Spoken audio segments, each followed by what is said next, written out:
here. Hello, everyone. My name's Eloisa Ramos, and I am here with my friend Teresa. Hi, Teresa, and my daughter Hi. Sonia. Hi. And we are studying the text of A Course in Miracles. So today we are working on chapter 10, The Idols of Sickness. And we left off on section 4. Let's see, the end of sickness. Okay. Okay, so let's see, paragraph 1. All magic is an attempt at reconciling the irreconcilable. All religion is the recognition that the irreconcilable cannot be reconciled. Sickness and perfection are irreconcilable. If God created you perfect, you are perfect. If you believe you can be sick, you have placed other gods before him. God is not at war with the God of sickness you made, but you are. He is the symbol of deciding against God, and you are afraid of him because he cannot be reconciled with God's will. If you attack him, you will make him real to you. But if you refuse to worship him in whatever form he may appear to you, and whatever you think you see him, and wherever you think you see him, he will disappear into the nothingness out of which he was made. Okay, let's see. I was just going to go back to the previous section, the God of sickness. So this is where it was talking about, let's see. Yes, so I'm just going back to the previous section, paragraph 4. To believe a son of God is sick is to worship the same idol that he does. Yeah. In paragraph 3, it says, to believe that a son of God can be sick is to believe that part of God can suffer. Love cannot suffer because it cannot attack. The remembrance of love, therefore, brings invulnerability with it. Do not side with sickness in the presence of a son of God, even if he believes in it. For your acceptance of God in him acknowledges the love of God he has forgotten. Okay, all right. So the main thing we want to remember from the previous section is that love cannot suffer because it cannot attack. Okay. So here it's talking about the belief in magic. So the belief in magic is a reversal of cause and effect. So it's a level confusion. So it means that we believe that something that is not us or that is external to us can attack us. For example, with allergies, we believe that substances are the cause of our allergic reaction to them. Or, with colds and flus and stuff, we believe that viruses are the cause.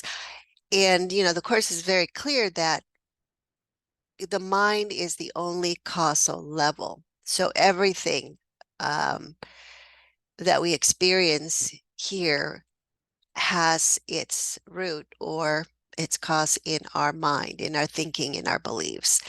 And so if we believe in magic, it's an attempt to reconcile the irreconcilable. And let's see, and all religion is the recognition that irreconcilable cannot be reconciled. Okay, so what it's saying is that truth and illusion cannot be combined. Okay. Um, when we believe in magic, we're trying to say that a substance has magical power to hurt us, to attack us. And And that would mean that there would be something greater than truth, than love, so that divinity would have an opposite, that God would have an opposite that could attack it, which is not true. So ultimately, religion is to recognize, no, these two things cannot, they're not of the same order of reality. We call illusion reality because that's what we've grown up teaching ourselves, that separate things are solid, and therefore, this pen is real. um, and and so we look at this pen and say, well, okay, this is separate from this little envelope. Okay, so I'm perceiving separation is real based on physical objects. So that's why the idea of separation gets projected onto the manifested world of physicality. And that's why, a lot of the spiritual teachings call the world an illusion or a dream, um, because it's reflecting a belief in separation, which is not true. We have never left our source. Okay, so 3, sickness and perfection are irreconcilable. So, and this is making the argument, look, if God created us perfect, then we are that way because God is the greatest power there is. Okay, and nothing would be able to change that. And so if we then believe that we can be sick and therefore not perfect, okay, then we must be believing that God is not God. And you notice how the G here is not capitalized. So we have made other gods to believe to believe in before him, God with a capital H. So it's our belief system. So we have free will, so we can believe anything we want, not only about ourselves, but also about God. So, I can say, oh, I can turn water into God. Well, I can believe, hey, this gives me life. This is water and it gives me life. Okay. Uh, and I can, even really kind of worship it and do my best to protect it and all of that. But then I would be believing that that the God, which would really be an idol that I have made, would need protection. Like I have to protect the water so it doesn't get dirty. Otherwise, it can't give me life. It will give me death. So, so I have made God into the giver of life and death now. Okay, and therefore God is no longer eternal. Uh, so anyway, it gets really confusing once we go into the belief in magic. So 5, if you believe you can be sick, you have placed other gods before him. God is not at war with the God of sickness you made. Okay, but you are. Okay, so yeah, so you can think of these gods that we've made in terms of idols, that we have given our kind of, let's see, blind belief or faith to. Um, and that's why the Course says that sickness is in the mind, and that's where what we work with when we ask the Holy Spirit for help, because we recognize that the error is in our thinking and in our beliefs. And the miracle then heals the symptoms which show up, in a number of different ways. But um, we don't. The Course doesn't focus on the symptoms. Um, it focuses at the level of the cause, where the mind is. Let's see. So, okay, so the God of sickness here, which is the God that we made, and it's part of the belief that the mind can attack, that we can be attacked, and that God can be attacked, and that perfection can be attacked. So this is a symbol of deciding against God. Okay, so we believe we can decide against God, that we can oppose God, and you are afraid of him because he cannot be reconciled with God's will. Yes, so to believe that there's something that can oppose God would mean that, well, if it's an opposition, how are you going to reconcile it with the wills of God? The God's not going to will to have an opposite that can oppose God.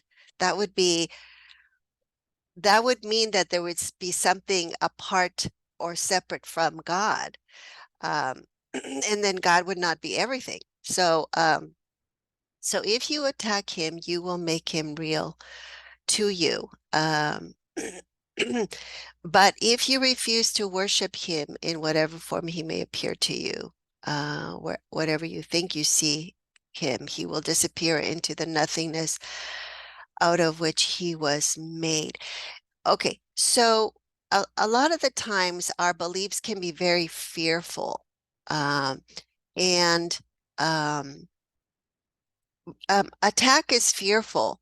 So anytime that we believe that we can attack, we're also going to believe that we can be attacked.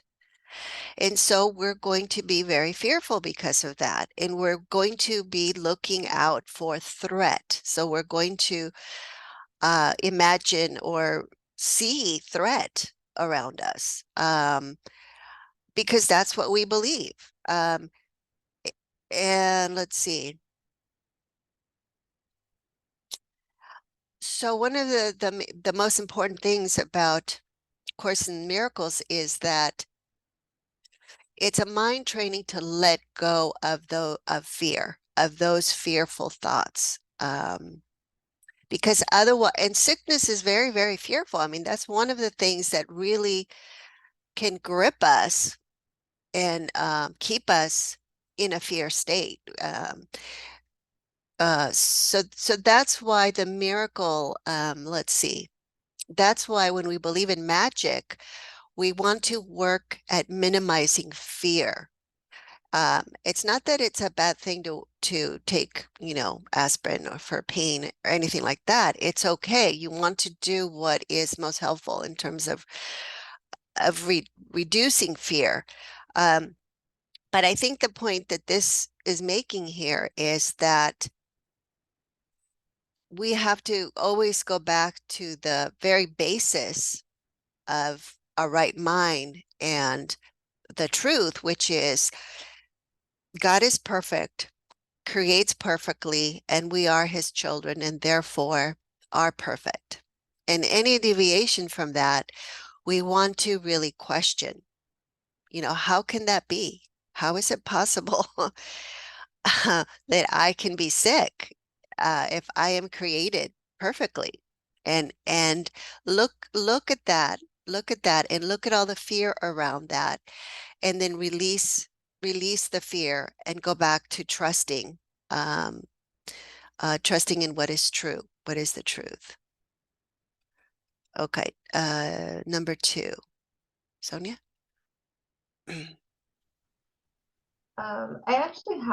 I think I have an example of that. I don't know if Okay, you want a yes. practical. Actually, while you were reading this, you actually answered my question. Because so recently I was noticing that my skin was getting a lot better. So I've always had problems with my skin in terms of like eczema, like kind of like on my face. And these past couple, I would say past like week or two, I noticed, oh, my skin is getting a lot better. But then I had found a skin toner at a garage sale that was like basically like new or whatever. And it was like supposed to be very, helpful for sensitive skin. And I thought, oh, okay, I'm gonna get it and I'm gonna try it, because I want my skin to be clear. So I tried it and I was noticing that it was not improving it. So now I'm noticing, okay, it's getting a little bit like worse, I think, than how it was going. But I was noticing that's what you were saying. It's the magic. So I'm confusing, I'm giving causality to the toner to make my skin better. But I didn't realize that I'm actually making the image of clear skin into an idol. Because that would be the sickness, right? Because I didn't realize that I'm trying to use magic to fix something that I think is not good enough. So I'm basically turning that image of beautiful skin into God, which would be the god of sickness, I think, is what you were saying. Um, Yeah, but for the fear of not having perfect skin. yes, because you're making it in, well, you're making it into an ideal or an idol. So you're saying, well, the ideal is what I see maybe in the Korean soap operas. They have this perfect Yeah, skin. they call it glass skin in Korea, and I always look at them, I'm like, oh my God, that's so beautiful. But it's like I don't have that. Yes, you don't have that because implied in that belief is also the other belief that says, I am a body that is imperfect. That's See? the thing. Yeah. Yeah. And so that's the sickness right here. The sickness is the belief that says I am a body that is imperfect. And that's what needs to be healed because that's not Mhm. true. Yeah. Yeah. Hmm. Yeah. And it's also interesting because the serum or whatever the toner is itself doesn't actually do anything. It's not, it's my own thinking and belief that's giving it whatever meaning it's showing up for me, right? Yes, because So yeah. So everything is a placebo effect. That's basically, the belief in magic. yeah, and so I wouldn't even need it in the first place. I wouldn't even want it in the first place if I didn't have that belief that says, "Oh no, the my the body is not good enough, or the image isn't good enough." So, Yes, so what you're doing is you're making an image now of perfection based on the looks of the body, rather than recognizing that perfection comes from God and has nothing to do with the body. We try to reconcile, you see, the body with divinity. So we try to make the body divine by making up an idol of this perfect, that's an image of this perfect skin. What was it called? Something skin, beautiful, they call crystal. it glass skin. Yeah, glass skin. Yeah, yeah. So that would be, that would be an idol that we would worship. Yeah. Mhm. Yeah, so no, That's that was that's helpful. a I good, didn't yeah. realize I was doing that until like this moment. So I was Yeah. better to, That's a really good yeah, anyway. example. Yeah, thank you. Thank you, Sonia. Okay, go ahead, read number two, paragraph two. Okay. Reality can dawn only on an unclouded mind. It is always there to be accepted, but its acceptance depends on your willingness to have it. To know reality must involve the willingness to judge unreality for what it is. To overlook nothingness is merely to judge it correctly, and because of your ability to evaluate it truly, to let it go. Knowledge cannot dawn on a mind full of illusions, because truth and illusions are irreconcilable. Truth is whole and cannot be known by part of the mind. Mhm.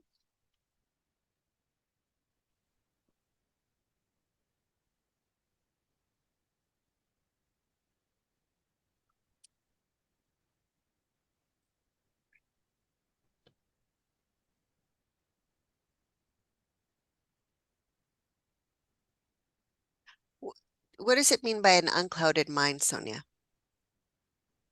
Um,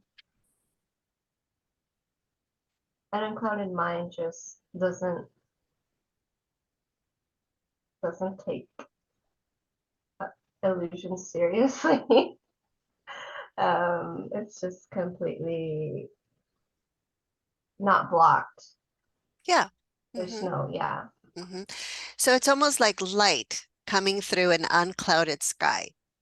yeah, Mm-hmm. And that's what reality is. So reality is the truth of what we are. Um, and in order for that to shine through into our mind, for us to be aware of it and to recognize it, the mind has to be unclouded.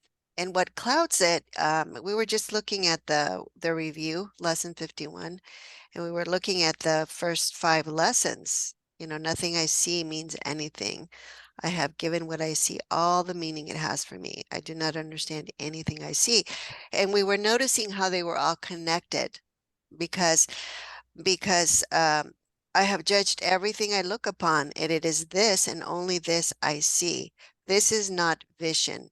It is merely an illusion of reality because my judgments have been made quite apart from reality. Okay, so that's what the clouded mind is. It's clouded with all of the judgments that we have made, and it's not vision.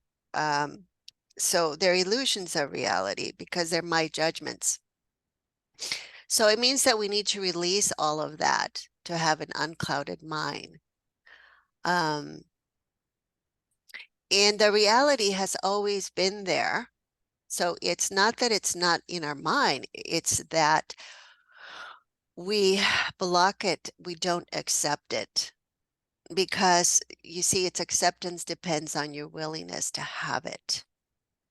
Um, and so our willingness to have it means that um, it involves the willingness to judge unreality for what it is. Okay. So when we were talking about your example, so what it means is that we have to look at what we've made. So we've made these idols, okay, around the body, around what the ideal is for looking perfect physically, okay, which is an illusion. That's you cannot reconcile divinity with physicality, but we try to do that anyway. Um, and that's why it becomes illusory because we're trying to reconcile things that cannot be reconciled.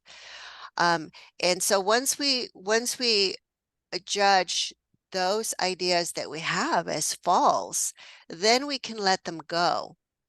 Um, and and once we let them go, then we can allow the truth. Oh, I am really created perfectly. I don't need to look for ways to improve anything about me uh, because I have not changed the way God created me. I am still as God created me. And that's what it says here is to overlook nothingness is merely to judge it correctly. So, so to value the idols that I have made is to value nothingness. Um, and so now I have to go back and say, well, wait a minute. I thought this was everything. That's what the world tells me. That's what everybody admires in the world. But now I have to go back and judge it correctly and say, okay, well, this is really nothing compared to what God is telling me that I am here. So I already have perfection. Why do I want to look for something to help me make my skin look better if it's only telling me that I'm somehow imperfect? Um, and so that's what 5 says. Knowledge cannot dawn on a mind full of illusions because truth and illusions are irreconcilable. Um, so let's see. So if part of our mind is still, what's the word? Still valuing a lot of the illusions that we made up of the world, our own ideas of what perfection is, of what God is, of what we are, of what, our brother is. When we give value to those judgments and those idols, then our mind is split. And so Number 6, truth is whole and cannot be known by part of a mind.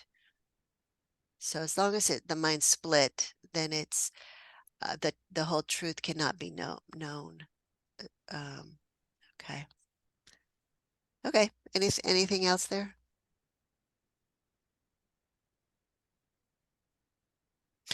And we only let go of those idols. You see number 4 here. It's Mhm. because of your ability to evaluate it truly, the mind lets it go. Once we see no value in it, we let it go because we stop believing in it. Anything we value, we're going to believe in. So we're going to give the power of our belief to it and make it real to us. Yeah. So we've made the whole world, the whole physical world real to us because we value it and we believe in it. And that's all the power that it has. It's our belief. Comes from our mind. It doesn't have power in and of itself. Yeah. Mhm. Yeah, it's a lot of work too. Like I'm just thinking, like in terms of the example, like when you give it that belief, it's a lot of effort to maintain it. Because I mean, I'm on TikTok, I watch TikTok, so I see all these girls trying to achieve that glass skin. And they have like this meticulous like process for like using 10 different products in a specific way, you know, and it's just a lot like to have to maintain and keep up with like every single day, like even with makeup too. It's just when we give it that belief, it's just a lot of effort.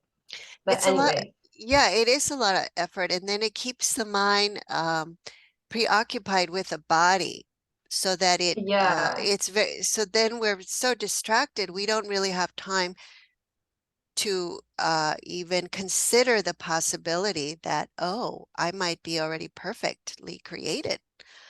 Where is that going to come from if I'm always so busy trying to improve and maintain that perfect look of the body?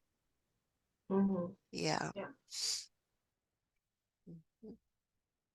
Yeah, it's another way the ego traps us in our Yeah. bodies. Hmm. Yes, exactly. Yeah, it keeps our Hmm. attention very distracted and focused. Yeah. Okay. Okay. Okay, number 3, Teresa. The sonship cannot be perceived as partly sick because to perceive it that way is not to perceive it at all. If the sonship is one, it is one in all respects. Oneness cannot be divided. If you perceive other gods, your mind is split, and you will not be able to limit the split, because it is the sign that you have removed part of your mind from God's will. This means it is out of control. To be out of control is to be out of reason, and then the mind does become unreasonable. By defining the mind wrongly, you perceive it as functioning wrongly. Mm. My brain doesn't want to process this. My stumbling over the words that's not like me. And I'm going, why don't I want to get this?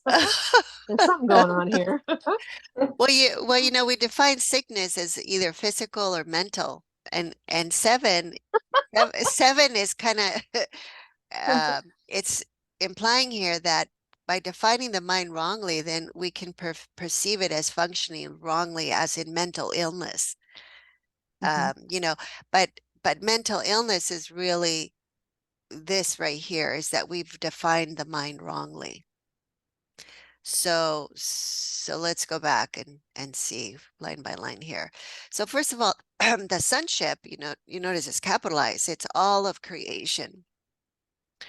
So the self that we are is not just this individual self. It's really all of creation. The mind, the mind that God created, that is the cause of everything that we experience here. And that is one mind. And because it is one mind, Um, it's once it's perceived as sick, is to perceive it as not as nothing, basically, because now we're into illusion. Okay, so the sonship as a perfect creation of God cannot be sick. Okay, but we can look and say, oh, look, I'm sick, you're not sick. So there's people that are sick and people that are not sick. Okay, and that's basically what getting diagnosed means. So that person has mental illness and, you don't have mental illness. You haven't been diagnosed. But what it's saying here is no, it's one mind. So if any part of it is sick, the whole mind is sick. We can't just believe, well, we think we can just believe that the mind is a private, that everyone has a private, personal, separate mind, and that each one can be either sick or not sick. But this is saying, no, no, no, it's one mind. It's one mind, okay? And and it's not possible to just perceive it as, some people are sick and some are not. Because if you perceive it that way, that's not perceiving it at all. You're in the realm of illusion now uh, because because it's duality now. If we want to perceive opposites, sick, healthy, now we're into duality and believe that God can have an opposite. Okay, and in truth, God cannot have an opposite. So two, if the sonship is one, it is one in all respects. So it cannot be divided. Um, so I think I was kind of touching on that earlier. If you perceive other gods, your mind is split. So once we make idols in the world, uh, our mind is going to be divided because there's going to be a wrong mind now. There's going to be a right mind and there's going to be a wrong mind. But the wrong mind is really just that part of the mind that believes it has separated from its source. So that's what it says here. You will not be able to limit the split because it is a sign that you have removed part of your mind from God's will. So we actually believe that we can have an individual separate will from God's, and therefore we can oppose the will of God. That's what it means to remove part of the mind from God's will, is to say, I have free will, and so in my free will I can oppose God's will. Okay, well, that's not true because God's will is our will. We cannot oppose our own will. But we can believe we can, which is basically sickness. It would be insanity. So this means it is out of control.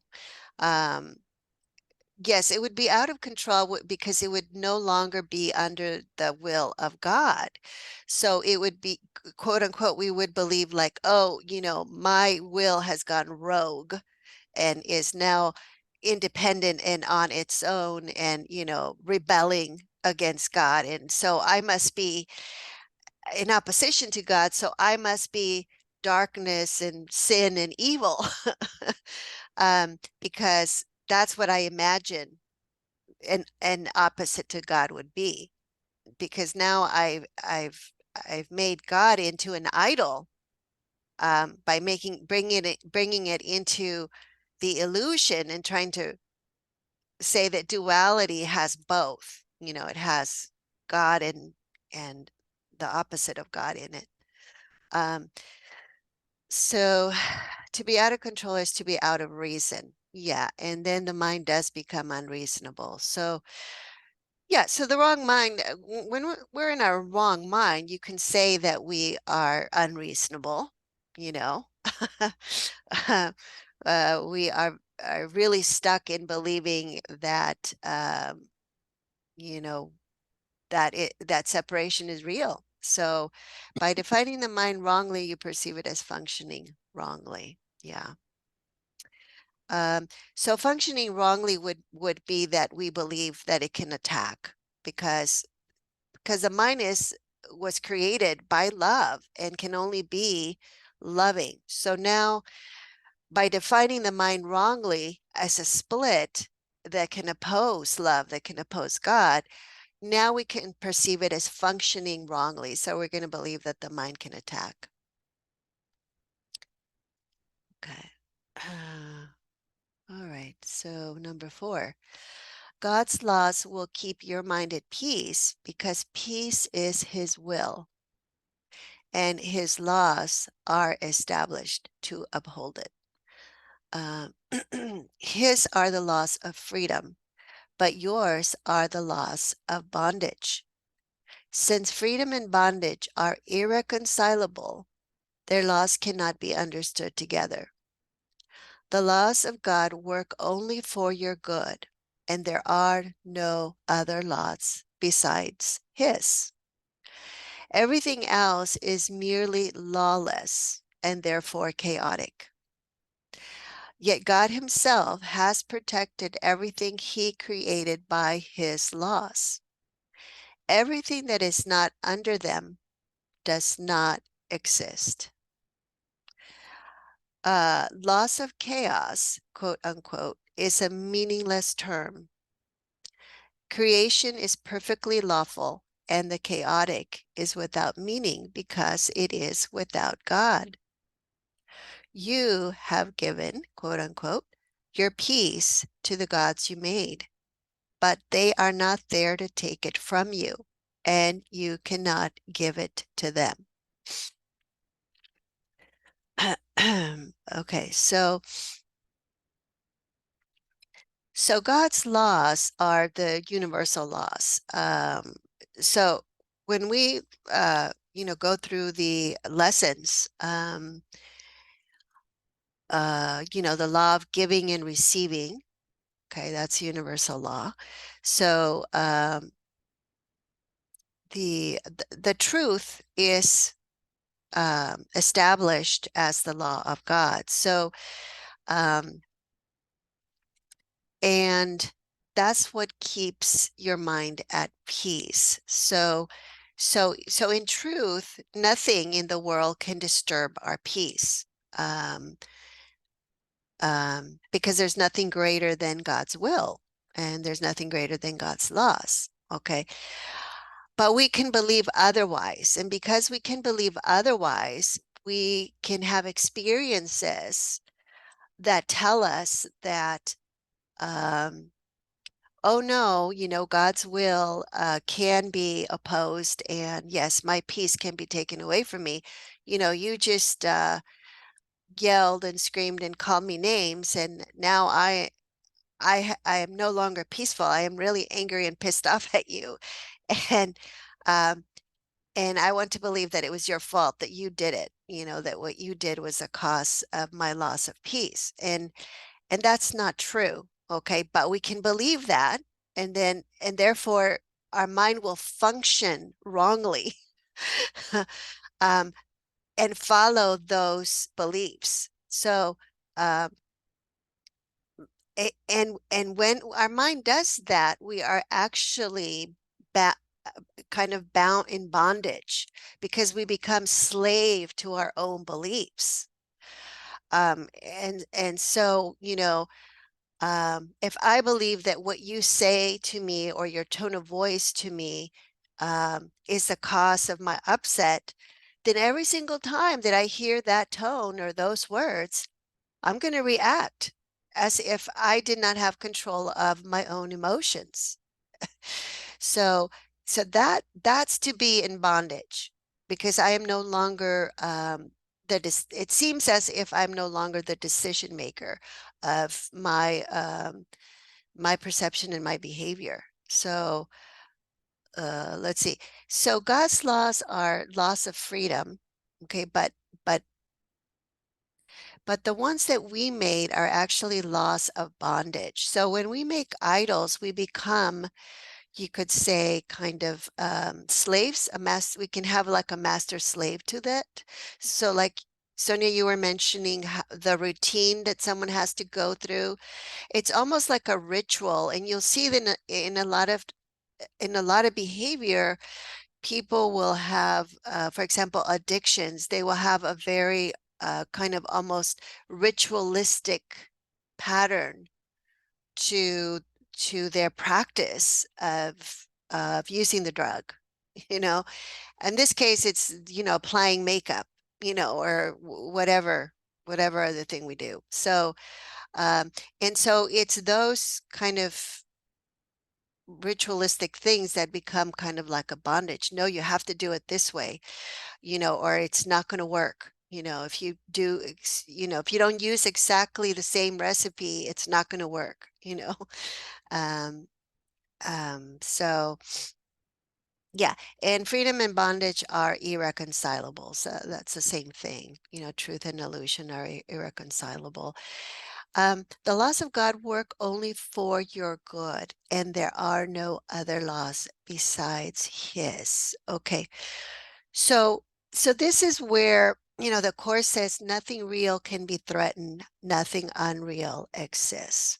Herein lies the peace of God, because the laws of God work only for our good. They're loving. They're completely loving. Okay. And there is no other laws that can oppose that. So there is nothing that can work to our detriment. In truth, we can believe in it, but it's not the truth. So we have to be able to let go of all the beliefs that would say otherwise, so that we can really experience and know that this is true. The laws of God work only for my good, and I can trust that. And when I can really sink into that trust, then I will be able to I will not have any fear. I will be able to have peace and not have it be disturbed by anything that happens. Um, let's see. Okay. Yeah. So there are no other laws than his. Okay. But if I believe that there is, that would be everything else is merely lawless and therefore chaotic.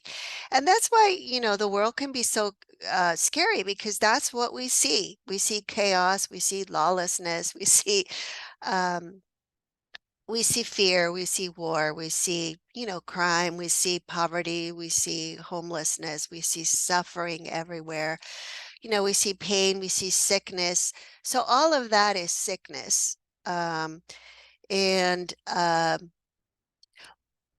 okay, everything that is not under them does not exist. So yet God himself has protected everything he created by his laws. Okay, and everything that is not under them does not exist. So basically, all that we are perceiving, and yeah, it's not something that we can, what's the word? We, it's hard to accept it because we are used to accepting illusions, and we're really good at that. Um, so, um, so to say, well, everything works for good, I mean, is like, what? Are you crazy? Look at the world. Okay. But that's because that's not really seeing. Okay. So if we went back to those first 5 lessons, that would explain what we are seeing in the world. Our meaningless thoughts are showing us a meaningless world, because what I'm seeing is all the judgments that I have made. And those judgments are they're misperceptions of what reality is, because we start out with misperceiving God and misperceiving ourselves as imperfect and able to oppose God. So that's what's going to get reflected back to us in what we see in the world. See, number 9, creation is perfectly lawful, and the chaotic is without meaning because it is without God. So, yeah, so peace cannot be taken away from us, but we can give it away. So here you have given your peace to the gods you made, because now we're going to worry. So if we say, okay, I am imperfect and my body's imperfect and now I have to do all this to make it perfect and to make sure that, it stays healthy and doesn't get sick, then I will have given my peace to all these thoughts and all these ideas that I have made about myself. Um, let's see. Okay. Uh, and they're just made up in my mind. So they're not actually there to take it from me. And I cannot actually give it to them.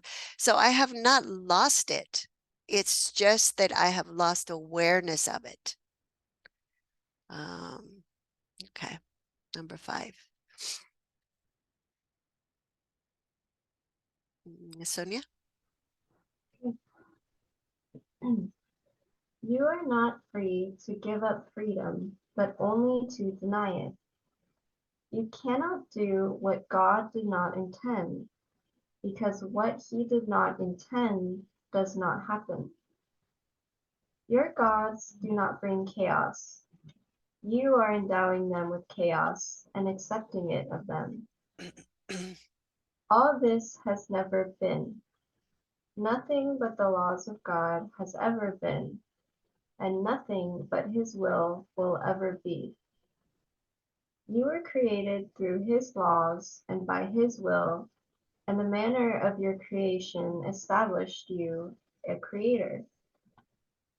What you have made is so unworthy of you that you could hardly want it if you were willing to see it as it is. You will see nothing at all, and your vision will automatically look beyond it to what is in you and all around you. Reality cannot break through the obstructions you interpose, but it will envelop you completely when you let them go.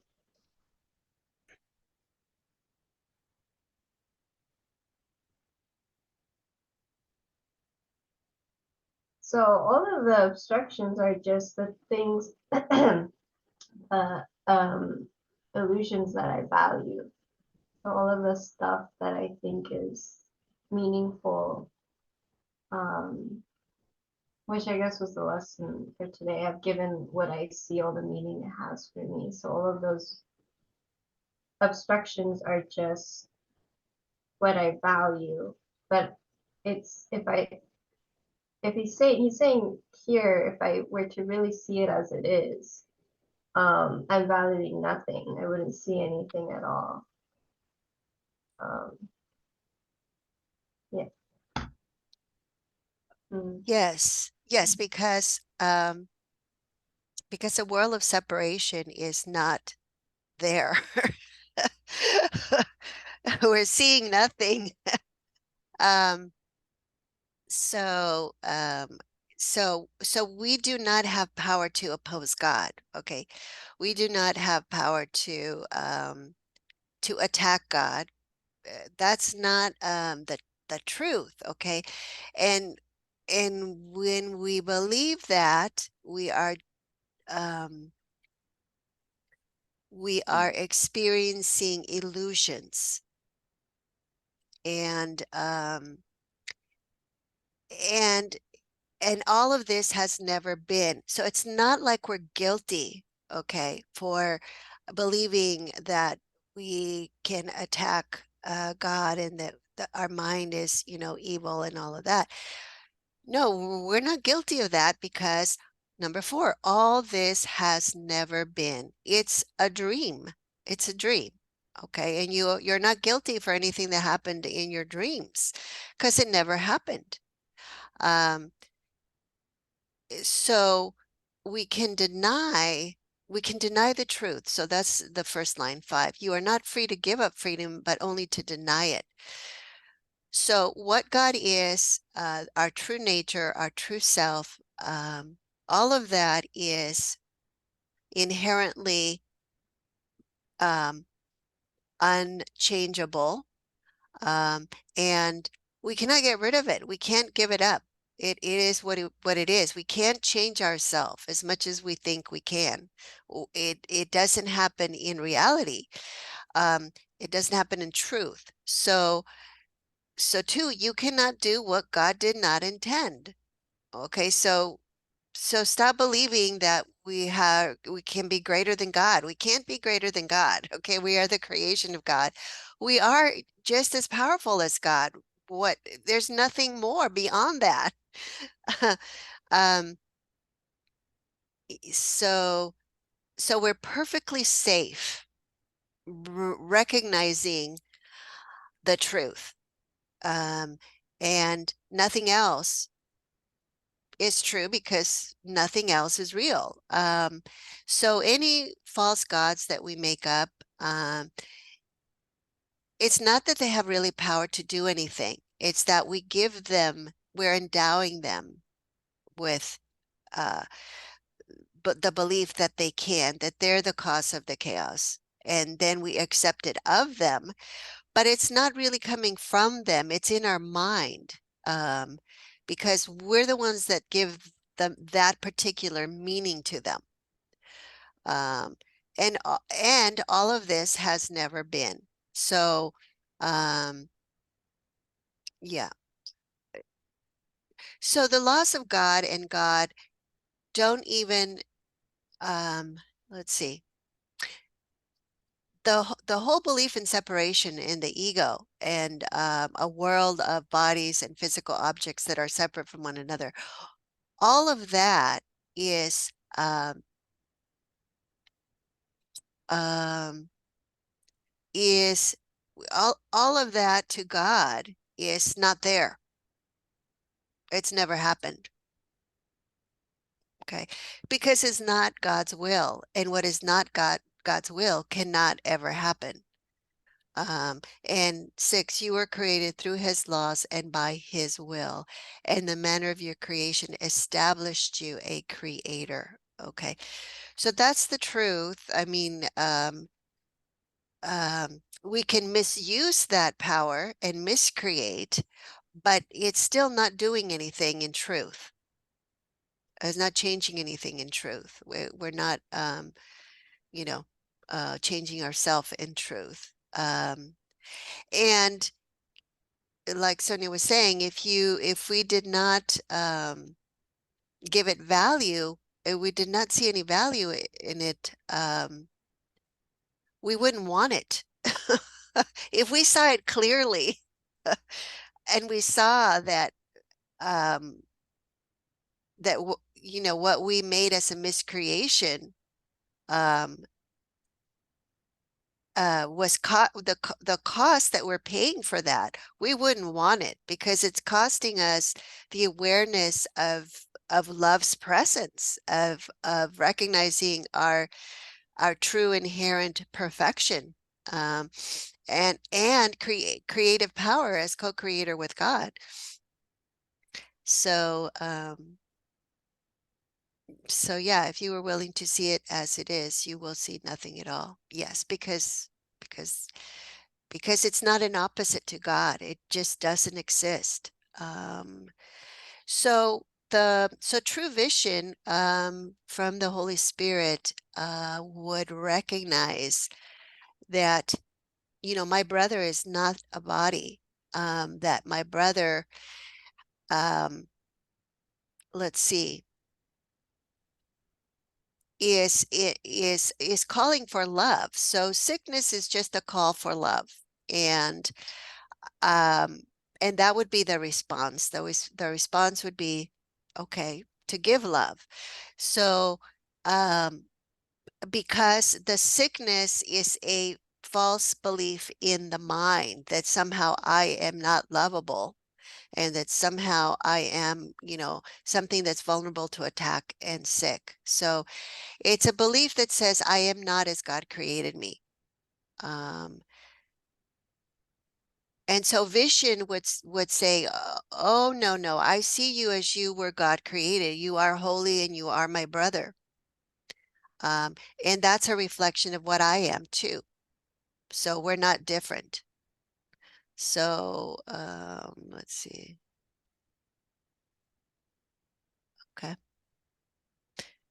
All right, so number 6. When you have experienced the protection of God, the making of idols becomes inconceivable.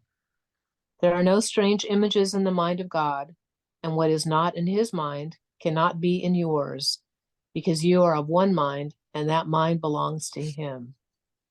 It is yours because it belongs to him, for to him ownership is sharing. And if it is so for him, it is so for you. His definitions are his laws, for by them he established the universe as what it is. No false gods you attempt to interpose between yourself and your reality affect truth at all. Peace is yours because God created you, and he created nothing else.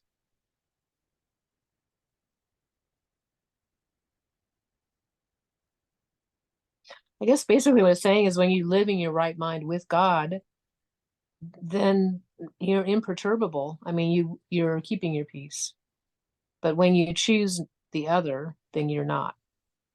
You're giving up your peace. Mm-hmm. Kind Mm-hmm. of. I mean, although that's not true, we know that to not be true, but Mm-hmm. Mm-hmm. it creates conflict and attack, and those Mm-hmm. all are not true.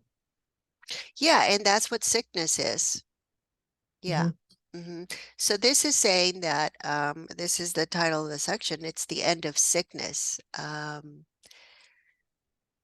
because when we experience the protection of God, the making of idols becomes inconceivable. So we will not have idols of sickness, and that will be the end of it. So, so that would be the healed mind. The mind has now healed because it has left all that it made as a substitute for God. It has looked at all its idols and judged them accurately. So it gives up projection, and it gives up making, so that it is restored to co-creating with God, recognizing that our will is one with God's will. So all of our creations are co-creations with God. Let's see. So yeah, because we are of one mind, and that mind belongs to him. So to be to be in our right mind is to recognize that we are in God's mind because we share one mind with God. And that's what it says here about sharing. It says 3, it is yours. Yeah. You are one mind, and that mind belongs to him. It is yours because it belongs to him. For to him, ownership is sharing. Okay. And so in number 5, his definitions are his laws. So here's a definition that's the opposite of what we believe in the world, right? Ownership is not sharing. Hey, I have a fence around my house because that says I own this house and I'm not going to share it, or I wouldn't need to have that fence around it.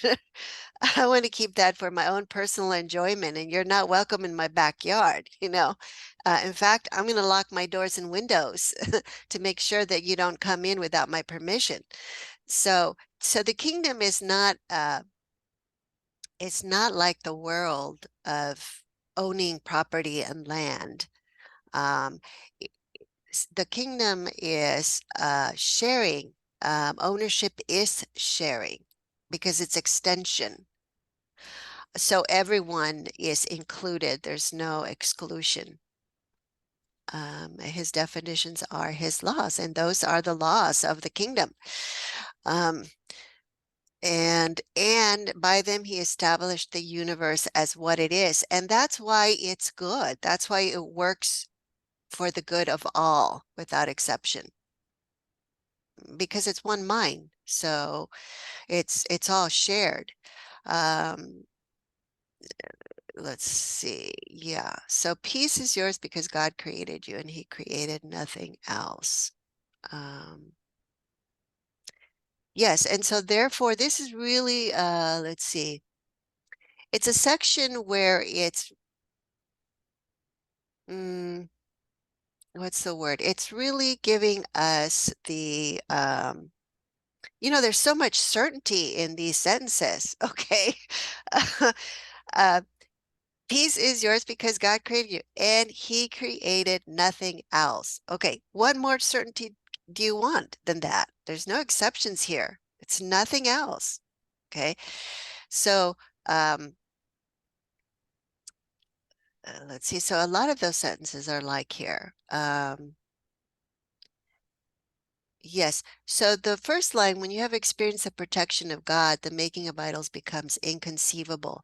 There's a lesson. Let's see. I am sustained by the love of God. Okay.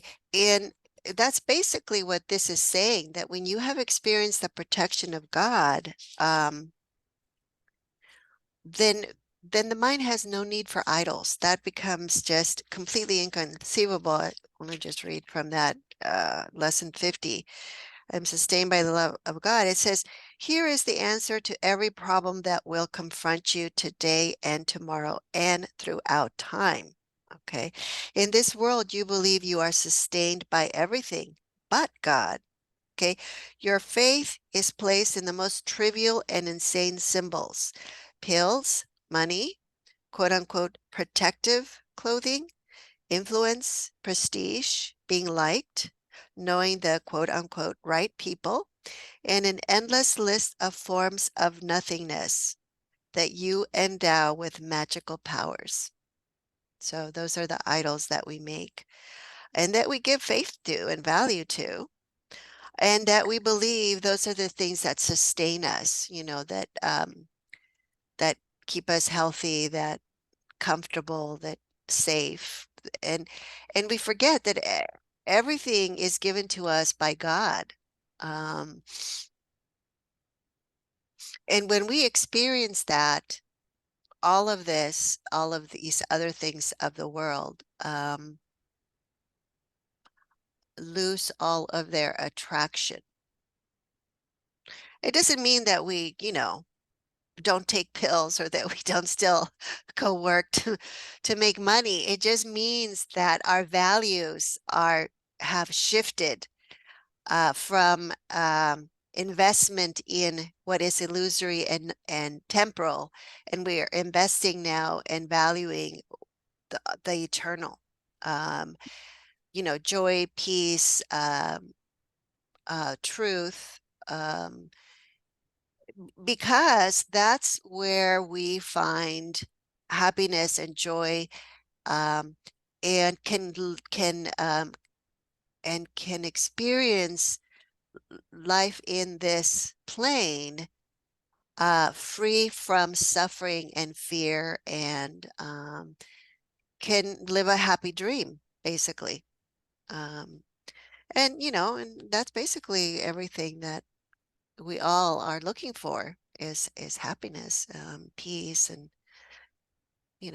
fulfillment and joy, and that's being offered to us here by simply recognizing the truth of what we are and what God is. Okay, so number 7. The miracle is the act of a son of God who has laid aside all false gods and calls on his brothers to do likewise. It is an act of faith because it is the recognition that his brother can do it. It is a call to the Holy Spirit in his mind, a call that is strengthened by joining. Because the miracle worker has heard God's voice, he strengthens it in a sick brother by weakening his belief in sickness, which he does not share. The power of one mind can shine into another because all the lamps of God were lit by the same spark. It is everywhere and it is eternal. Yes, so the Holy Spirit is in everyone's mind. And let's see, when we're in our right mind, we are supporting that spark that is in our brothers,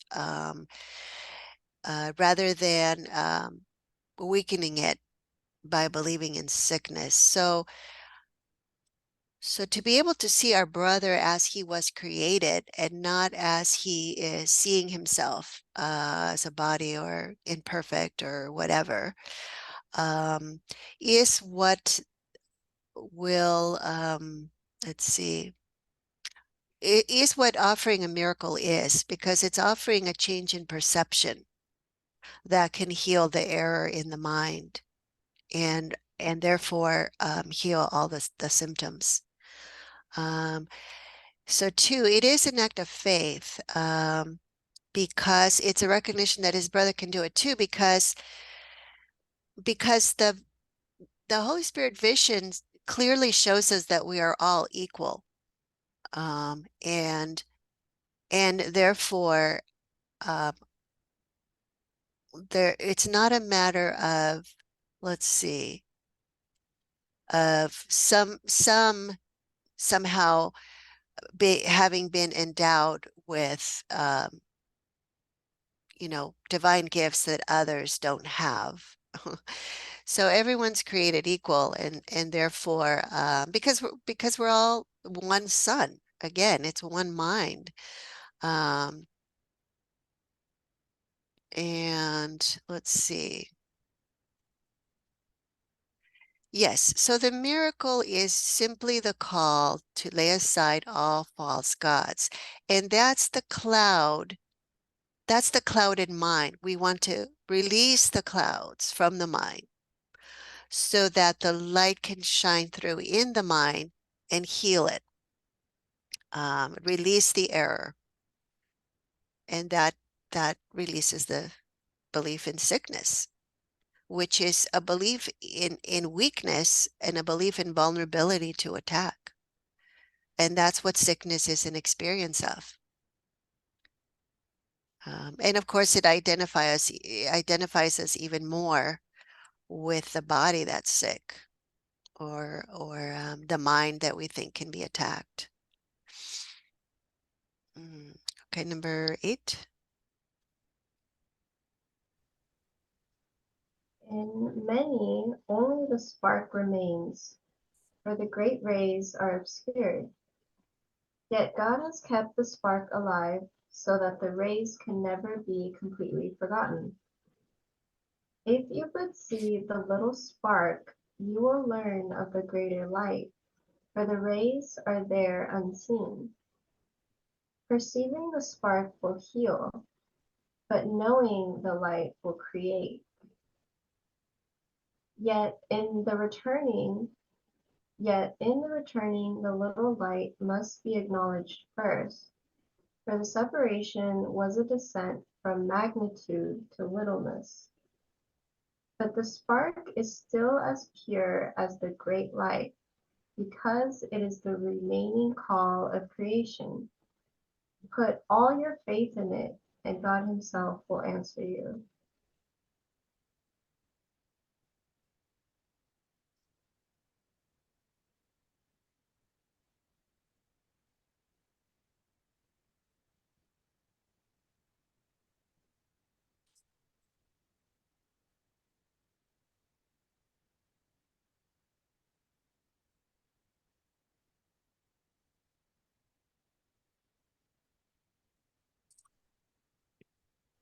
It's basically just saying leap, and then that will appear. I kept remembering that quote. I don't know why that came to me, but I think the last line, put all your faith in it, in that little light, the little spark. Mm-hmm. Mm-hmm. Mm. Yes. So line 4, perceiving the spark will heal. Okay. But knowing the light will create. So there's another line in the course. I think it's in one of the lessons. It's on earth we heal, and in heaven we create. So in heaven we know the light and we co-create with God. But on earth, as long as we believe we are on earth in space and time, okay, we want to perceive the spark, which is the right mind, the Holy Spirit, and that will heal. That will heal the false mind. That will let go of the false mind. because it's a return. So, because remember, the belief is that we left the light, we left heaven, we left truth, we separated from love. So that's the belief. So now, in undoing that belief, it's a returning back to where we started. Before that, we had that belief. So in the returning of the little light must be acknowledged first. For the separation was the descent from magnitude to littleness. So now we have to, open the mind little by little so that we can accept the magnitude little by little. So we let go of the littleness and begin to accept more of the light into our mind by releasing everything that would deny it. Yes, but the spark and the great line, they're still of the same quality. They're just as pure. It's just that you could think of it as a forgetting of knowledge. So when we chose to forgive, we left knowledge behind, and um, you know, now the process has to be undone, and we have to walk, you could say, walk back in our own mind the error, so that we can ultimately completely let go of the belief in separation, so that the mind is not split, it's completely whole. Um, yeah. And so it's a call to creation, because that's our natural state. We are creative. We were created to create. Um, and and I think that even in the world, what happens is that we distort that. That's why when we make up idols, we are miscreating, because we still have that natural impulse to create, to be creative. But we're trying to do it with believing that we can be separate from God, and that's not possible. So that's why we cut off the guidance from the Holy Spirit, and then we go off into it's not creating, it's just making things up. So we make up ideas, we judge, and we you know we believe what we want to believe without any basis in truth. So yeah, and that's basically what sickness is, because now we're basically hallucinating and believing it's true. So yeah. Okay, so but this is saying, look, God has kept this spark alive, and that's basically that little spark is what heals. So this is the end of sickness here. Once we acknowledge that little spark, and then and learn of the greater light, because the rays are there, they're just unseen. So it's just a matter of time. Okay. All right. So anything before we stop here? Any questions?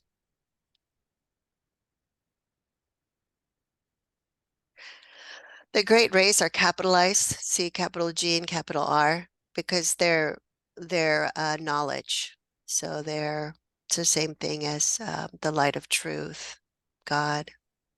Yeah.